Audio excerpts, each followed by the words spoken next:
Welcome to another deep dive today. We're going to be exploring Matthew chapter 2. Ooh, this is a good one. Yeah, you'll hear the chapter in both English and Spanish. And after that, we'll get into some interesting things about the translation and also what we can learn from this chapter. Yeah, it's fascinating like how much you can unpack from just one chapter of the Bible. Really is. So we're going to start with the English version of Matthew 2. This chapter is about the early life of Jesus. It focuses on the visit of the Magi and also how Herod reacted to that. And then the family's trip, their escape to Egypt. Right, a story full of intrigue and danger and, of course, hope. All right, well, let's get into it. Verse 1, Now when Jesus was born in Bethlehem of Judea in the days of Herod the king, behold, there came wise men from the east to Jerusalem. Right away, we're introduced to these mysterious figures, the Magi, coming from the east. Verse 2 saying, Where is he that is born King of the Jews? For we have seen his star in the east and are come to worship him. Their question, where is he that is born King of the Jews? Right away, that sets up a sense of anticipation and purpose. They've come a long way following this star, all to find a newborn king. But their arrival doesn't go unnoticed. Verse 3, When Herod the king had heard these things, he was troubled, and all Jerusalem with him. Herod, who's the king, the reigning king, is definitely unsettled by this news. Imagine what it meant for him, this idea of a newborn king of the Jews. Verse 4, And when he had gathered all the chief priests and scribes of the people together, he demanded of them where Christ should be born. You can feel his anxiety. He calls in the religious experts. He needs to know, is this a threat to his power? And they give him an answer. They know the scriptures. Verse 5, And they said unto him, In Bethlehem of Judea, for thus it is written by the prophet. And they point him to Micah's prophecy, the one that foretold a ruler being born in Bethlehem. Matthew then includes the prophecy, verses 5 and 6. And thou, Bethlehem, in the land of Judah, art not the least among the princes of Judah, for out of thee shall come a governor, that shall rule my people Israel. And this is a big deal. This shows us that Jesus' birth wasn't just some random event. This was fulfilling a divine plan. Herod, he's got the information now. He comes up with a plan. Verse 7, Then Herod, when he had privily called the wise men, inquired of them diligently what time the star appeared. So he's acting like he wants to worship the baby too, but we know his real intentions are, let's just say, not so pure. He's using the Magi to find his rival, the baby Jesus. He sends them off to Bethlehem with a very specific request. Verse 8, And he sent them to Bethlehem and said, Go and search diligently for the young child, and when ye have found him, bring me word again, that I may come and worship him also. His true motives, hidden by deception. The Magi follow the star, and they find Jesus. Verse 9, When they had heard the king, they departed. And lo, the star, which they set in the east, went before them till it came and stood over where the young child was. Yeah, and the star leads them right to Jesus, a symbol of divine guidance, of protection. Their joy when they find him, oh, it just jumps out at you. Verse 10, When they saw the star, they rejoiced with exceeding great joy. Yeah, think about it. A long, probably difficult journey, and they finally found who they were looking for. They arrive, they find Jesus, and they present him with gifts that are fit for a king. Verse 11, And when they were come into the house, they saw the young child with Mary his mother, and fell down and worshipped him. And when they had opened their treasures, they presented unto him gifts, gold and frankincense and myrrh. These gifts aren't just presents, they're symbolic. You've got the gold representing kingship, the frankincense for divinity, and then myrrh. Myrrh foreshadows his eventual suffering and death. But then, something incredible happens. Verse 12, And being warned of God in a dream that they should not return to Herod, they departed into their own country another way. Divine intervention. This protects the Magi. It stops Herod's plan. This dream, this warning, is a turning point in the story. The danger to Jesus, it increases. Verse 13, And when they were departed, behold, the angel of the Lord appeareth to Joseph in a dream, saying, Arise, and take the young child and his mother, and flee into Egypt, and be thou there until I bring thee word. For Herod will seek the young child to destroy him. And Joseph gets a direct command from God to protect his family. The threat is now very, very real. Joseph, he takes action. Verse 14, When he arose, he took the young child and his mother by night, and departed into Egypt. They flee at night. That shows you how dangerous things are. Their time in Egypt is a time of waiting. Verse 15, And was there until the death of Herod, that it might be fulfilled which was spoken of the Lord by the prophet, saying, Out of Egypt have I called my son. It's not just about escaping. Going to Egypt, it fulfills a prophecy from Hosea. It was about Israel's exodus from Egypt, but now it's fulfilled in Jesus. Herod is furious. He feels mocked by the Magi. Verse 16.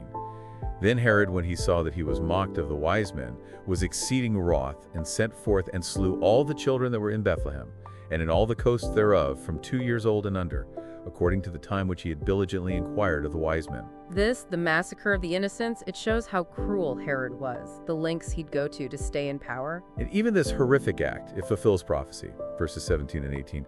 Then was fulfilled that which was spoken by Jeremiah the prophet, saying, In Ramah was there a voice heard, lamentation and weeping, and great mourning, Rachel weeping for her children, and would not be comforted, because they are not. Matthew's connecting the grief of Rachel, mourning her children when they were taken into exile, to the mothers in Bethlehem. Their children were murdered by Herod. But even with this tragedy, there's hope.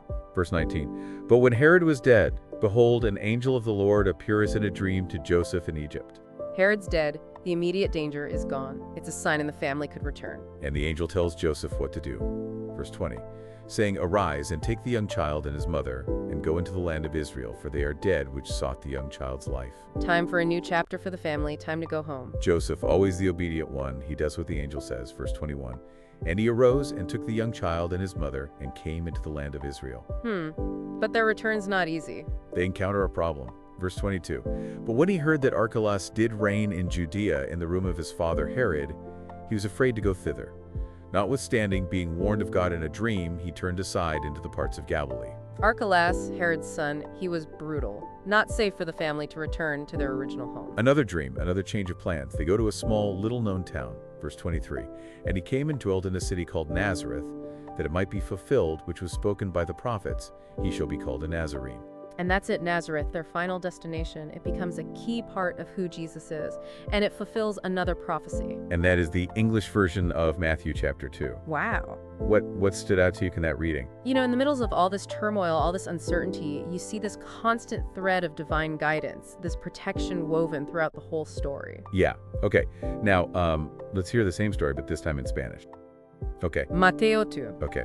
La visita de los magos. Okay. Cuando Jesús nació en Belén de Judea, en días del rey Herodes, vinieron del oriente a Jerusalén unos magos, dos, diciendo, ¿Dónde está el rey de los judíos que ha nacido?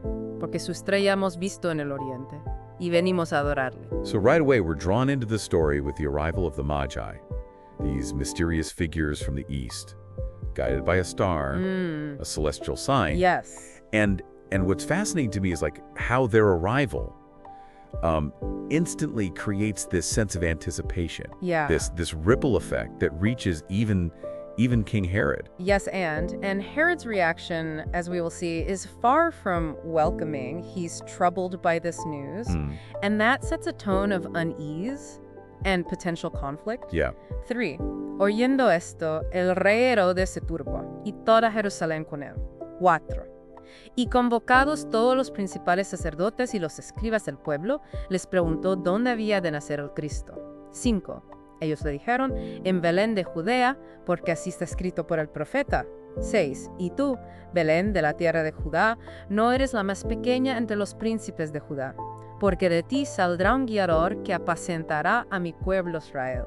So Herod, seeking to confirm the prophecy, consults the religious leaders. Right. And they point him to Bethlehem, citing the words of the prophet Micah. Right. And it's interesting how this ancient prophecy is woven into the narrative, adding like this layer of historical and spiritual weight. And notice how Herod, despite his outward show of piety, is already plotting. Oh, wow. He summons the Magi in secret, not to celebrate, but to manipulate. Yeah. 7. Entonces Herodes, llamando en secreto a los magos, indagó de ellos diligentemente el tiempo de la aparición de la estrella. 8.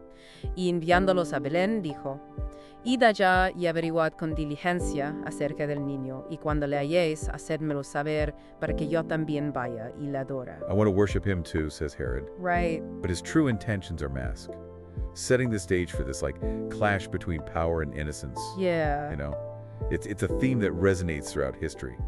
I mean, and even in our own lives today. The contrast between the Magi's genuine search for truth and Herod's cunning manipulation is striking. It highlights the different ways people respond to the extraordinary. 9. Ellos, habiendo oído al rey, se fueron, y aquí la estrella que habían visto en el oriente iba delante de ellos, hasta que llegando se detuvo sobre donde estaba el niño. 10. Y al ver la estrella se regocijaron con muy grande gozo. 11. Y al entrar en la casa vieron al niño con su madre María, y postrándose lo adoraron, y abriendo sus tesoros le ofrecieron presentes: oro, incienso y mirra. The star guides the Magi to the child. They're overcome with joy. And their gifts. Gold, frankincense, and myrrh. These aren't just mere trinkets. These are symbolic offerings. Right. Fit for a king, authority, and one who will face suffering and death. These gifts themselves tell a story. Yes. A story of the child's destiny. It's a profound sense of awe and reverence in this scene. The Magi, these wise men from afar, recognizing something extraordinary in this humble setting. Yeah. Pero siendo avisados por revelación en sueños que no volviesen a Herodes, regresaron a su tierra por otro camino. Divine intervention. A warning delivered in a dream. The Magi, guided by a higher power, evade Herod's grasp. Right. I mean, it adds another layer to the story, right? Yeah. The interplay of fate and free will. The tension is building. Herod's plan is thwarted, and we can only imagine his fury. The narrative doesn't dwell on his reaction, but we sense the danger escalating. Right. Después que partieron ellos, aquí un ángel del Señor apareció en sueños a José y dijo: levántate y toma al niño y a su madre y huye a Egipto y permanece allá hasta que ella te diga, porque acontecerá que Herodes buscará al niño para matarlo. Another dream, another message from the divine. Joseph is warned of the impending danger, and flight becomes the only option. It's a reminder that even in moments of, celebration, threats lurk in the shadows. This flight to Egypt is more than just a physical journey. It's a parallel to the story of Moses. Oh, wow. Another child saved from a tyrant's wrath. It connects this narrative to a larger tapestry of biblical stories and themes. Wow. 14. Y él, despertando, tomó de noche al niño y a su madre, y se fue a Egipto. 15. Y estuvo allá hasta la muerte de Herodes, para que se cumpliese lo que dijo el Señor por medio del profeta, cuando dijo: de Egipto llamé a mi hijo. So the escape is swift and decisive. Joseph, guided by faith and a sense of urgency, protects his family. And it's a powerful image of courage and resilience in the face of overwhelming odds. The reference to the prophet Hosea, out of Egypt I called my son, adds another layer of meaning. This flight is not just a random event, but a fulfillment of prophecy, a part of a larger divine plan. Right. 16. Herodes entonces, cuando se vio burlado por los magos, se enojó mucho y mandó matar a todos los niños menores de 2 años que había en Belén y en todos sus alrededores, conforme al tiempo que había inquirido de los magos. Herod's rage explodes. His response is just this chilling act of cruelty, the massacre of the innocents. It's a stark reminder of the darkness that can exist even in the midst of hope and celebration. This act of violence is a pivotal moment in the story. It casts a shadow over the joy of the nativity, highlighting the vulnerability of the innocent and the brutality of power unchecked. Wow. 17. Entonces se cumplió lo que fue dicho por el profeta Jeremías cuando dijo, 18. Voz fue oída en Ramá, grande lamentación, lloro y gemido, de aquel que llora a sus hijos, y no quiso ser consolada porque perecieron. So the prophet Jeremiah's words, spoken centuries earlier, echo through this tragedy. The weeping of Rachel, a symbol of maternal grief, becomes a haunting lament for the lost children. The story doesn't shy away from the pain and suffering. It acknowledges the darkness, the brutal reality of Herod's reign, and the profound loss inflicted on the community. Right. 19. Pero después de muerte de Herodes, he aquí un ángel del Señor apareció en sueños a José en Egipto, 20, diciendo: levántate, toma al niño y a su madre y vete a tierra de Israel, porque han muerto los que procuraban la muerte del niño. The angel appears again, this time with news of Herod's death. Right. The threat has passed. Right, and the family can return. Yes. It's a moment of relief. Yeah. But it's tinged with sorrow, right? Yeah. Like the shadow of Herod's action still lingers. Yes, even in this moment of hope, there's a recognition of the lasting impact of violence. The return to Israel isn't a simple triumph. It's a journey back to a land still grappling with the aftermath of tragedy. Wow. 21. Entonces él se levantó y tomó al niño y a su madre y vino a tierra de Israel. 22. Pero oyendo que Arquelao reinaba en Judea, lugar de su padre, tuvo temor de ir allá. Pero avisado por revelación en sueños, se fue a la región de Galilea. So the journey takes an unexpected turn. Archelaus, Herod's son, now rules Judea. Right. Joseph, fearing another tyrant, is warned again in a dream. This time, the path leads to Galilee. It's interesting how the theme of dreams and divine guidance continues throughout the story. Each dream offers a course correction, a redirection that ultimately shapes the family's destiny. 23. Y vino y habitó en la ciudad que se llama Nazaret, para que se cumpliese lo que fue dicho por los profetas, que habría de ser llamado Nazareno. And so the family settles in Nazareth, a seemingly insignificant town. But even this choice is significant. Right. It fulfills the prophecy that Jesus would be called a Nazarene. The narrative brings us full circle, back to the fulfillment of prophecy. It reminds us that even in the smallest details, even in the choice of a hometown, there's a sense of purpose, a divine orchestration. Yeah, and hearing Mateo 2 in Spanish, I'm struck by how much this story is about journeys. Physical journeys, spiritual journeys, and the journeys we all take in search of meaning and belonging. That's a powerful observation. The Magi, guided by a star, journey from afar. Joseph and Mary, driven by fear and faith, flee to Egypt and then find their way to Nazareth.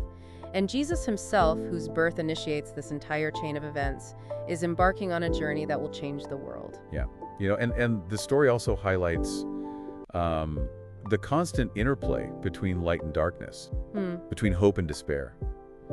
The joy of the Nativity is contrasted with the cruelty of Herod, the divine guidance with the constant threat of danger. It's a reminder that life is rarely simple, that even in the midst of great joy, there can be profound sorrow. And conversely, even in the darkest moments, there's always a glimmer of hope. Right.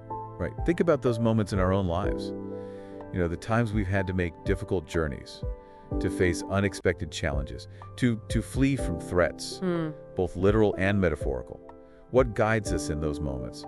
What helps us find our way back to a place of hope and resilience? It's a question worth pondering. Perhaps, like the Magi, we look for signs, for guiding stars to lead us through the darkness.